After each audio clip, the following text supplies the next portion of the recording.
سبحان اللہ۔ اور الحمدللہ ہم خوش نصیب ہیں کہ مرشد کے دربار پہ ہم بیٹھے ہیں اور پھر مرشد کے آستانے سے ہمیں دین کا علم ضرور ملتا ہے۔ تو اسی ضمن میں ہمارے درمیان مفتی صاحب بھی موجود ہیں، تو میں بلا تاخیر گزارش کرتا ہوں امام و خطیب جامع مسجد مدینہ محترم جناب علامہ و مولانا حضرت مفتی عقیل احمد نقشبندی صاحب سے کہ اپنے نورانی اور روحانی خطاب سے ہمارے دلوں کو منور فرمائیں۔ بسم اللہ الرحمن الرحیم۔ اللہم یا رب اشرح لی صدری ویسر لی امری واحلل عقدۃ من لسانی یفقهوا قولی۔ حامدا ومصلیا ومسلما ان اللہ وملائکتہ یصلون علی النبی یا ایھا الذین آمنوا صلوا علیہ وسلموا تسلیما لبیک اللہم وسعدیک ربی الصلاة والسلام علیک یا سیدی یا رسول اللہ وعلی آلک واصحابک یا سیدی یا حبیب اللہ مولاي صل وسلم دائما سرمدا على حبيبك خير الخلق كلهم والآل والصحب ثم التابعين لهم أهل التقى والنقى والحلم والكرم ثم الرضا عن أبي بكر وعن عمر وعن علي وعن عثمان ذي الكرم مولاي صل وسلم دائما أبدا على حبيبك خير الخلق كلهم۔ آج ماشاءاللہ 22 جمادی الاخری ہے، جو کہ سلسلہ عالیہ نقشبندیہ مجددیہ کے جو پیر اعظم ہیں جناب ابو بکر صدیق رضی اللہ تعالیٰ عنہ کے عرس مبارک کی تاریخ ہے۔ سبحان اللہ۔ کیونکہ سلسلہ عالیہ نقشبندیہ جو ہے اس کی اصل جناب ابو بکر صدیق رضی اللہ تعالیٰ عنہ ہے۔ یہ سلسلہ آپ ہی کے فیضان سے جاری ہے۔ جناب ابو بکر صدیق رضی اللہ تعالیٰ عنہ کون ہیں؟ آپ سب سے پہلے جانشین ہیں رسول اللہ، جس کو کہا جائے خلیفۃ الرسول بلا فصل جو ہیں وہ جناب ابو بکر صدیق رضی اللہ تعالیٰ عنہ ہیں۔ آپ کا اسم گرامی جو ہے اسلام قبول کرنے سے پہلے عبد الکعبہ تھا۔ جب آپ نے دین اسلام قبول کیا تو اللہ کے پیارے نبی نے آپ کا نام عبد الکعبہ سے تبدیل فرما کے عبداللہ رکھا۔ سبحان اللہ۔ اصل جو اسم گرامی ہے جناب ابو بکر صدیق کا وہ ہے عبداللہ۔ عتیق جو ہے آپ کا لقب ہے۔ عتیق کے کئی معنی ہیں۔ اسلام قبول کرنے سے پہلے زمانہ جاہلیت میں بھی آپ کا لقب عتیق تھا، اور اسلام قبول کرنے کے بعد بھی آپ کا لقب عتیق تھا، لیکن حضور نبی کریم علیہ السلام نے اس میں آپ کو یہ اعزاز عطا فرمایا کہ یا ابا بکر انت عتیق اللہ من النار، اے ابو بکر تو عتیق ہے، یعنی آزاد کردہ ہے اللہ کا جہنم کی آگ سے۔ یعنی اے ابو بکر صدیق اللہ نے تجھے جہنم کی آگ سے آزاد کر دیا ہے۔ جناب ابو بکر صدیق رضی اللہ تعالی عنہ وہ واحد صحابی ہیں، کم و بیش 1,14,000 یا 1,24,000 تعداد کم یا زیادہ ہے صحابہ کرام کی۔ ان تمام صحابہ کرام میں جناب ابو بکر صدیق رضی اللہ تعالی عنہ وہ واحد صحابی ہیں کہ جن کی صحابیت قرآن مجید فرقان حمید سے ثابت ہے۔ سبحان اللہ۔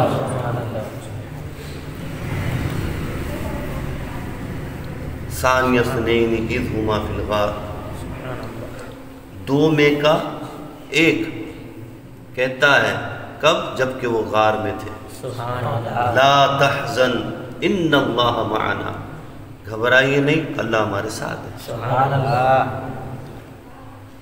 لصاحبی اذ یقول لصاحبہ، جب کہتا ہے لصاحبہ اپنے صحابی سے، تو ابو بکر صدیق رضی اللہ تعالیٰ عنہ وہ صحابی ہیں کہ جن کی صحابیت قرآن سے ثابت ہے، نص قطعی سے ثابت ہے، اسی لیے اگر کوئی صحابیت ابو بکر صدیق کا انکار کرتا ہے تو اس پر کفر کا اطلاق ہوگا، اس میں کوئی شک و شبہ نہیں۔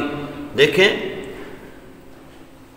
ہر صحابی کو مقام صحابیت ملا، ہمیں کیا معلوم کہ عمر فاروق صحابی ہیں، ہمیں کیا معلوم کہ عثمان غنی صحابی ہیں، یا دیگر جو صحابہ کرام ہیں ہمیں کیا معلوم کہ صحابی ہیں۔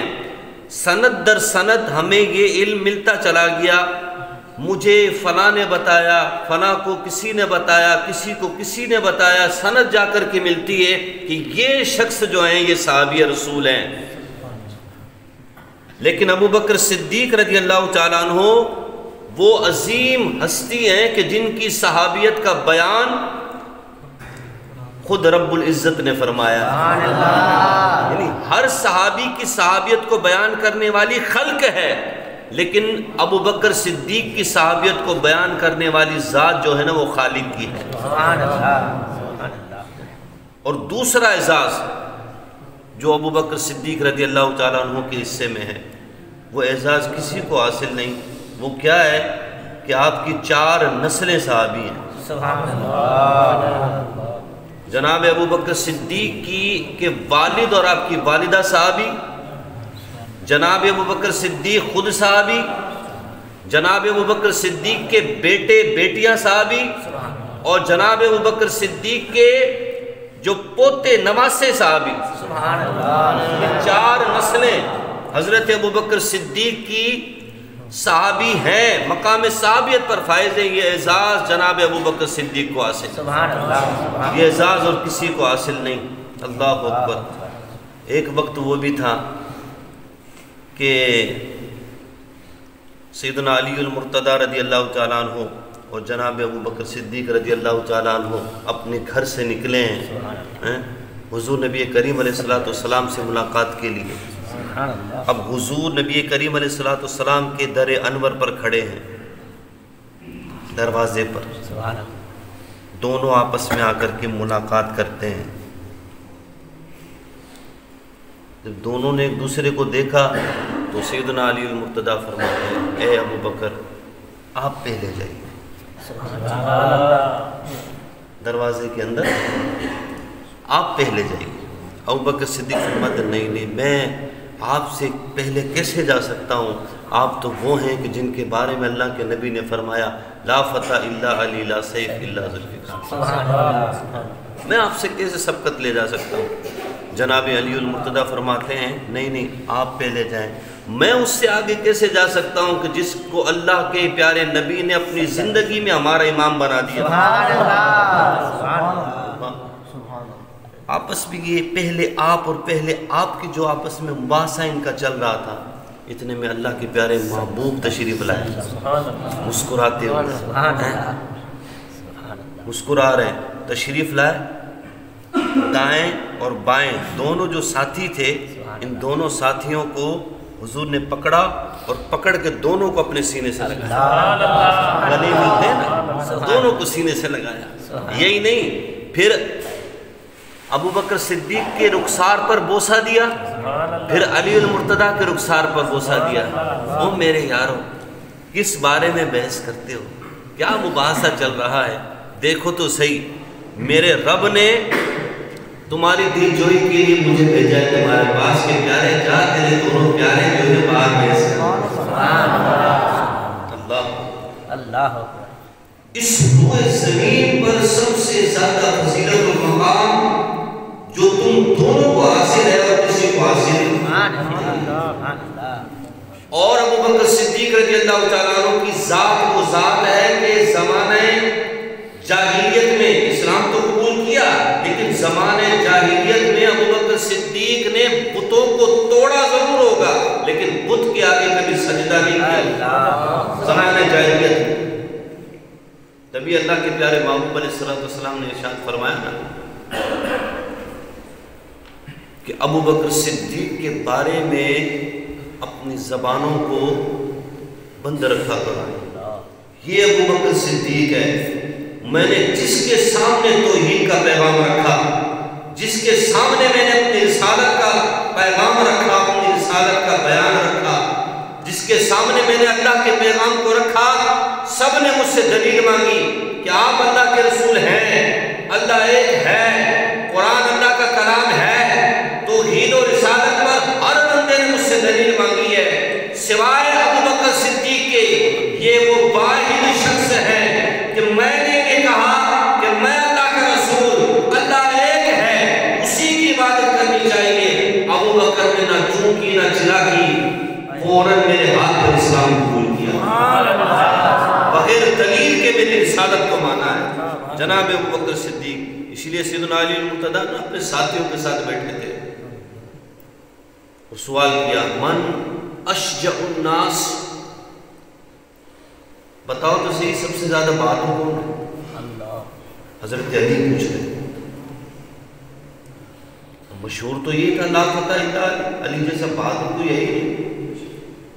تو سب نے کہا کہ حضور نے تو آپ کے بارے میں فرمایا ہے. من اشجع الناس، سب سے زیادہ بہادر کون ہے؟ باقی آپ بہتر جانتے ہوں کہ ہمیں کیا معلوم. سبحان اللہ.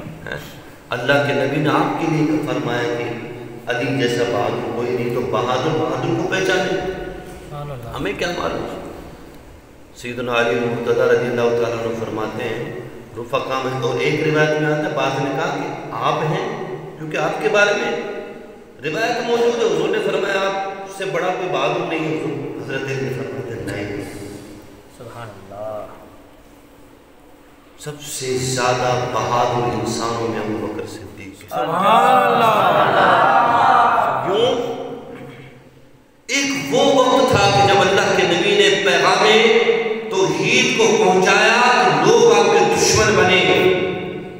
لوگوں نے اللہ کے نبی کو گالیاں دی، لوگوں نے اللہ کے نبی کو زد و کوب کیا، لوگوں نے اللہ کے نبی کو کس طریقے سے ایذا پہنچائی، تکلیف پہنچائی. لیکن ہم میں اتنی ہمت نہ تھی کہ ہم، کہ وہ تعداد میں بڑے تھے، تعداد میں زیادہ تھے، تیور ان کے چڑھے ہوئے تھے، ایسا نہ ہو کہ ہم آگے بڑھتے حضور کو اور نقصان پہنچا دیتے. اس لیے ہم نے اپنے قدموں کو روکے رکھا. ایک ابو بکر صدیق تھے کہ دشمنوں کے جھرمٹ میں شیر کی طرح پچھاڑ مار کر ان کے سامنے ڈٹ جایا کرتے تھے اور فرماتے تھے اور بدبختو، اس ذات کو تکلیف دیتے ہو کہ جس ذات کے صدقے اللہ نے تم پر رحمت نازل فرمائی. جب تک میں حضرت علی فرماتے جب تک میں یعنی ابو بکر صدیق، وہاں آپ نے اپنا نام نہیں لیا، آپ نے کہا ابو قحافہ کا بیٹا. جو اس ٹائم میں ایسی بات تھی کہ اگر کوئی بندہ اپنے نام سے خود کو تعارف نہ کرائے، میں فلاں کا بیٹا، تو یہ سمجھو کہ حضور کی بارگاہ میں ادب کا تقاضا پورا کر رہے تھے. ابن ابو قحافہ کا بیٹا جب تک زندہ ہے تب تک اللہ کے نبی کو تم زندہ برابر میں تکلیف نہیں پہنچا سکتے. اور ایسا بھی ہوا کہ ابو بکر صدیق کو بڑی مار بھی پڑی، آپ بے ہوش بھی ہوئے، آپ کو اٹھا کر گھر لے گئے. لیکن جب ہوش آیا نا، اپنی والدہ ماجدہ سے فرماتے ہیں بتاؤ کہ میرے آقا کیسا ہے؟ اے میرے بیٹا، یہاں سے پھٹ چکا، یہاں سے زخمی ہو چکا، تیرے جسم کہا مجھے چھوڑے مجھے یہ بتائیں کہ میرے آقا کیسے ہیں. جب تک اللہ کے نبی کو اپنی آنکھوں سے نہ دیکھ لیا، جب تک ابو بکر صدیق کو قرار نہیں آیا. یہ جناب ابو بکر صدیق رضی اللہ تعالیٰ. اللہ اکبر. حضور نبی کریم علیہ السلام کے وصال کے بعد ایک نہیں کئی فتنے اٹھے. لوگوں نے نبوت کے دعوے کیے، لوگوں نے زکوٰۃ دینے سے منع کیا، کہا توحید پر ہمارا ایمان ہے، رسالت پر ہمارا ایمان ہے، نمازیں پڑھیں گے، روزے رکھیں گے، سب کریں گے، اللہ کو ایک مانتے ہیں، مانیں گے، زکوٰۃ نہیں دیں گے. کیوں؟ کہ اللہ کے نبی کا وصال ہو گیا، اب زکوٰۃ نہیں دیں گے. کلمہ پڑھنے والے ہیں. حضرت ابو بکر صدیق نے لشکر تیار کیا کہ ان کے خلاف جہاد کرنا ہے، مارنا ہے، ان کے ساتھ لڑائی کرنی ہے. عمر فاروق آ گئے کہ اے ابو بکر، اللہ کے نبی نے فرمایا ہے کہ جو بندہ لا الہ الا اللہ کہے اس کے ساتھ قتال نہیں کرنا، اور تو ان سے قتال کر رہا ہے، رک جا۔ عمر فاروق، جناب ابو بکر صدیق رضی اللہ تعالیٰ عنہ نے حضرت عمر فاروق کو مخاطب کرتے ہوئے کہا، اے عمر، تو زمانے جاہلیت میں تو بڑا دلیر بنتا تھا، کیا زمانے اسلام قبول کرنے کے بعد تیری وہ دلیری کیا مر گئی؟ لَوْقَاتِلَنَّ مَنْ فَرَّقَ بَيْنَ الصَّلَاةِ وَالزَّكَاةِ، میں ضرور ان کے خلاف جنگ کروں گا جو زکوٰۃ میں اور نماز میں فرق کرتے ہیں۔ جس طرح نماز فرض ہے اسی طرح زکوٰۃ بھی فرض ہے۔ جس بندے پر جتنی زکوٰۃ نکلے گی ابو بکر صدیق اس سے وہ زکوٰۃ لے کر رہے گا۔ سبحان اللہ، سبحان اللہ، سبحان اللہ۔ اتنے دلیر اور اتنے بہادر۔ پھر جناب ابو بکر عمر فاروق نے اب اعتراف کیا کہ اللہ نے میرا شرح صدر فرمایا ہے، اے ابو بکر تو صحیح فرماتا ہے، سبحان اللہ، صحیح کہتا ہے۔ وہ یار غار، وہ یار مزار، اللہ رب العزت غار سور میں تھے نا، تو سوراخوں کو بند کر رہے تھے، گھبراہٹ تھی وجود پر کہ دشمن نہ آ جائے۔ اللہ اکبر۔ حضور نے فرمایا لا تحزن، ڈر نہیں، اللہ ہمارے ساتھ، یہ اندر بھی آ جائیں گے نا ہمیں دیکھ نہیں سکے، سکون سے بیٹھ جائے، آرام سے بیٹھ جائے۔ اپنا انگوٹھا مبارک جو رکھا نا تو سانپ نے بار بار ڈسا، بار بار ڈسا۔ اللہ اکبر۔ لیکن جان حضور کے قدموں پر وار دی۔ حضرت فرماتے ہیں صدیق بلکہ غار میں جاؤں پہ دے چکے، اور حفظ جات و جان فروز غرر کی ہے، مولا اتنے والی تیری نیند پر نماز، اور وہ بھی اصل سب سے جو اعلیٰ قدر کی ہے، ثابت ہوا کہ جملہ فرائض فروغ ہے، اصل الاصول بندگی اس طرح۔ لیکن آج کے دور کا دنیا، ہم مسلمان ہیں الحمدللہ، ہم کلمہ گو بھی ہیں، ہم حضور کے غلام بھی ہیں، لیکن اس وقت سب کچھ ہے، دین اسلام کی جو اصل ہے نا وہ کہیں گم ہو گئی ہے۔ ہم سب کچھ ہیں، ایک فلسفہ ہے، جب فتاوی شامی ہم پڑھتے تھے نا تخصص فی الفقہ میں، مفتی کا جو کورس ہوتا ہے، ایک فلسفہ ہے کہ حرام حلال کھانے کی فکر زیادہ ہونی چاہیے یا حلال رزق کی فکر زیادہ ہونی چاہیے۔ اس وقت ہمارے سامنے ایک طرف رکھ دیا جائے مرغی کا گوشت اور ایک طرف رکھ دیا جائے سور کا گوشت، کیا کھائیں گے؟ مرغی کا گوشت۔ ایسے ہی ہے نا بھائی، مرغی کھائیں گے نا، سور کو ہاتھ لگائیں گے، کیوں؟ دھڑلے سے حرام ہے، حلال کھانا چاہیے۔ کہو خدا کے بندے، یہ حلال اور حرام کھانے میں تجھے پتہ ہے، لیکن حلال اور حرام کمانے میں کوئی اختیار نہیں ہے۔ یہ حلال اور حرام رزق سے لے کر آ رہا ہے، تو یہ تیرے جسم میں جو خون پیدا کرے گا وہ حلال کرے گا کہ حرام کرے گا؟ ہمارے دلوں میں سختی کی وجہ کیا ہے؟ اس لیے کہ ہم نے حلال کھانے پر زور زیادہ دیا ہے، حلال کمانے پر ہمارا زور کم ہے۔ مال آئے، حلال آئے یا حرام آئے، جیسا بھی آئے مال ہونا چاہیے۔ اگر ہم حلال کی فکر میں لگے رہتے تو حلال مال سے حلال رزق کماتے اور حلال رزق سے حلال چیز کھاتے، ہمارے وجود میں حلال خون پیدا ہوتا، جس سے ہمارے اندر وہ رقت پیدا ہوتی کہ وہ رقت ہمارے دلوں کو اللہ کی طرف جوڑ دے۔ اسی لیے کسب حلال کی اہمیت دین اسلام میں بہت ہے۔ اللہ تعالیٰ ابو بکر صدیق کی آپ تعریف کریں گے، کبھی ہاں نہیں کریں گے تو ابو بکر صدیق ناراض نہیں ہوں گے۔ کسی بھی اللہ کے نیک بندے کا ذکر کریں گے، اچھی بات ہے، نہیں کریں گے ناراض نہیں ہوں گے۔ ہاں ان کی تعلیمات پر عمل کریں گے تو انہیں خوشی ہوگی، اگر ان کی تعلیمات کو چھوڑیں گے تو انہیں دکھ ہوگا۔ تو آج ہم یہ ارادہ کر رہے ہیں کہ ہم کم از کم اتنا تو کریں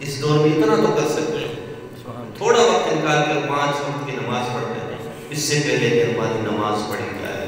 اللہ تعالیٰ ہم سب کا حامی ناصر ہو، ہمارے لیے سبحان اللہ، سبحان اللہ۔ صلاۃ و سلام سے پہلے ایک شعر حضرت ابوبکر صدیق کی شان میں